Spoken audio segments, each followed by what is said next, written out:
In the previous video, you have learned about the communication process. Now, let's learn about information richness and communication media.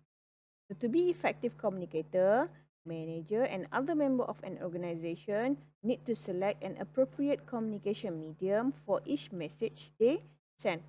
Okay, so basically, there is no one best communication medium for manager to rely on. However, okay, as manager, in choosing a communication medium for any message, manager need to consider information richness, time, and need for paper or electronic field. Talking about information richness, it is refers to the amount of information a communication medium can carry and the extent to which the medium enable the sender and receiver to reach a common understanding. Okay. So the communication media that manager use vary in their information richness. As you can see from figure 16.2 here, okay, media high in information richness can carry an extensive amount of information and generally enable receiver and sender to come to a common understanding. Okay, so for example, okay, the medium that have high information richness is face-to-face communication, okay, spoken communication electronically transmitted, then personally addressed written communication, and impersonal written communication. Okay, the first medium that have high information richness is face-to-face communication. Okay, for example, awak jumpa dengan kawan awak secara face-to-face. So basically, this medium has the highest information richness. Okay, so it can advantage for verbal and non-verbal signal. For example, okay, ProQuest. Although mainly electronic communication, every 4 months they will have face-to-face. Why face-to-face have high information richness?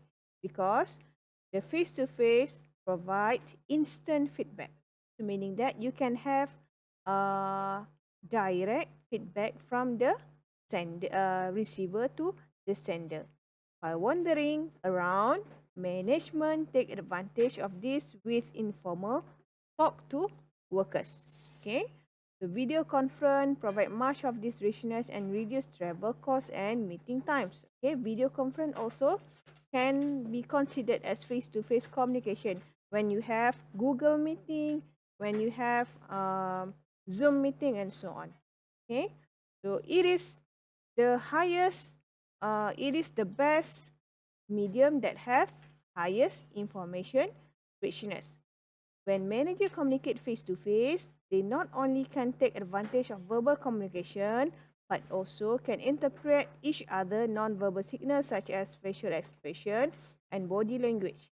So it is better than email. The first method under face-to-face communication is known as management by wandering around. Okay, this is a face-to-face communication technique that is effective for many managers at all levels in an organization. Okay, so rather than scheduling formal meeting with subordinate, manager walk around work area and talk informally with employees about issue and concern that both employee and manager may have. For example, in an organization, you as manager will walk around in the organization or in the working area to talk informally with your subordinate. So this informal conversation give manager and subordinate important information and at the same time foster the development of positive relationship between manager and the subordinate. Second technique in face-to-face communication is known as spoken communication electronically transmitted. Okay, so this is not okay. So you need to know face-to-face communication is not always the medium of choice for manager because of the amount of time it can take and the lack of paper or electronic trail resulting from it.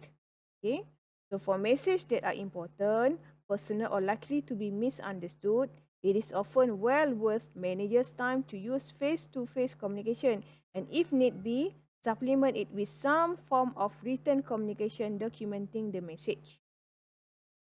So after the face-to-face communication, okay, spoken communication electronically transmitted over phone line, okay, and the World Wide Web and the Internet is second highest in information richness.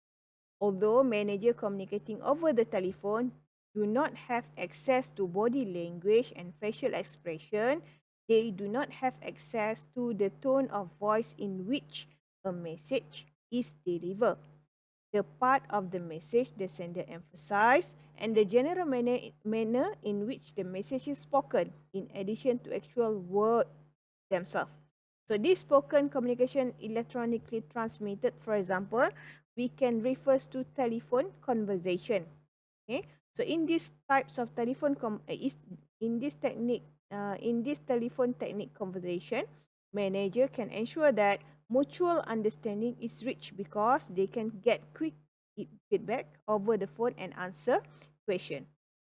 Then the third technique in face-to-face communication is known as personally addressed written communication. So these types of technique has a lower richness than the verbal form of communication, but still is directed at a given person. Okay, so personal addressing help ensure receiver actually reads the message.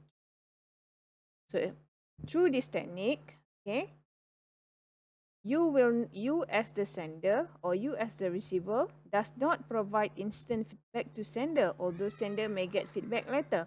Okay, so excellent medium for complex message. This is the excellent medium or excellent technique for complex message requesting follow-up action by receiver.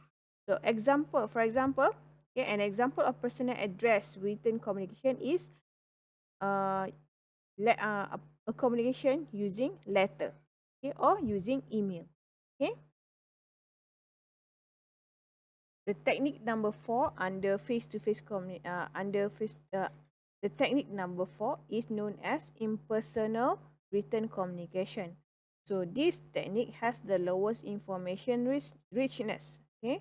So good for manager to many receiver where little of feedback is expected. For example, newsletter, report, bulletin, and so on. Many managers do not have time to read all the electronic work-related information available to them. Therefore, they usually like to convey their message in newsletter or report in the organization. However, the problem with information overload should be considered. So the potential of information overload refers to the potential for important information to be ignored or overlooked, which can result in lost productivity when you apply impersonal written communication. Okay. Rather than newsletter or bulletin in the organization, manager who wants to apply impersonal written communication also can convey their message in blog.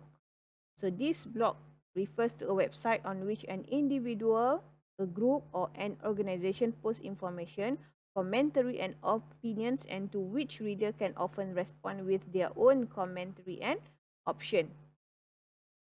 Some manager and organization use blog to communicate with employee, investor, customer, and the general public.